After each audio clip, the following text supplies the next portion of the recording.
नमस्कार, आप सभी का स्वागत है जम्मू लिंक्स न्यूज में और मैं हूं विशाल शर्मा। कठुआ में हुई मुठभेड़ में जिसमें कि गैंगस्टर के द्वारा एक पीएसआई दीपक शर्मा पर गोली चलाई गई और जिसमें दीपक शर्मा की शहादत हुई, उसके बाद जम्मू पुलिस ने अब गैंगस्टर्स पर एक बड़ा क्रैकडाउन शुरू किया है और गैंगस्टर की सूची बनाई जा रही है। जो जानकारी मिली है कि जम्मू सांबा कठुआ में जो गैंगस्टर पिछले 15 सालों से एक्टिव हैं, उनकी डिटेल्स निकाली जा रही हैं और इस समय पुलिस ने पहली सूची भी बना ली है और जानकारी ये भी है कि पहली सूची में से कई गैंगस्टर जो है वो गिरफ्तार भी हो चुके हैं। यानी कि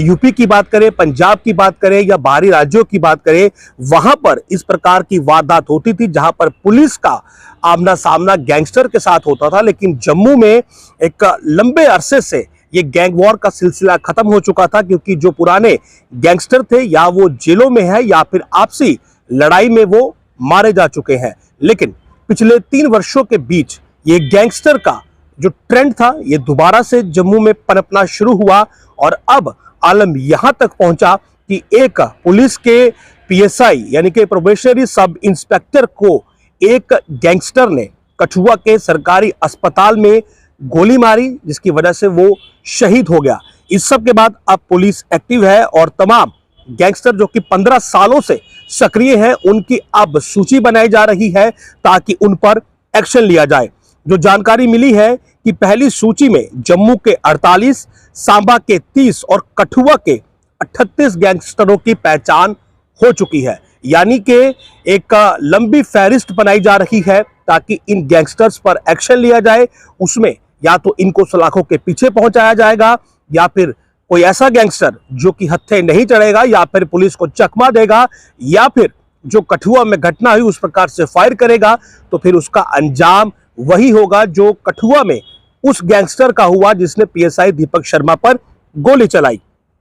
फिलहाल पुलिस कई सारी सूचियां जो है वो बनाएगी, लेकिन पहली सूची बनाई गई है और पहली सूची में ही एक लंबी फहरिस्त, अगर आप ये देखें कि 48, 30 और 38, यानी कि एक लंबी फहरिस्त जो है करीब 100 गैंगस्टर्स की जो है वो बना ली गई है। और ये ऐसे गैंगस्टर्स हैं जो कि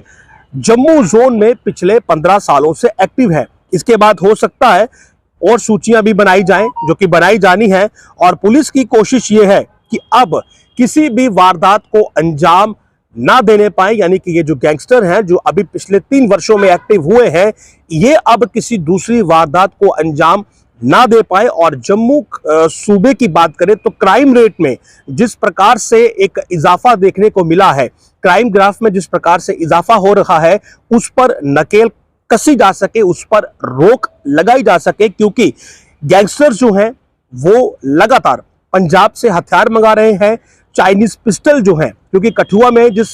पिस्तौल का इस्तेमाल किया गया वो चाइनीज पिस्टल था और जो जानकारी मिल रही है कि ड्रोन के जरिए पंजाब में पाकिस्तान हथियार फेंकता है और फिर ये गैंगस्टर पंजाब से वो हथियार जम्मू में लाते हैं और उसी हथियार का इस्तेमाल यहाँ पर क्राइम को अंजाम देने में किया जाता है। यानी कि इन गैंगस्टर के पास जो हथियार है वो भी पंजाब से आ रहा है और इस बात की पुष्टि उस वक्त हुई जब कठुआ में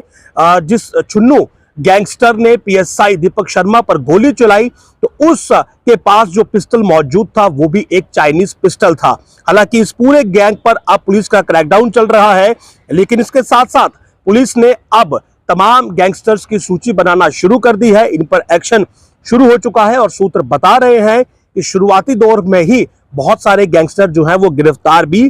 हो चुके हैं। तो जम्मू जो कि पिछले 20 वर्षों से या 20 से अधिक वर्षों से इस गैंग वॉर से मुक्त हो चुका था। पुराने गैंगस्टर या तो जेलों में पहुंचे या फिर उनकी गैंग वॉर के चलते मौत हो गई और जम्मू पूरी तरह से इस गैंग वॉर से दूर था। लेकिन पिछले 2 से 3 वर्षों में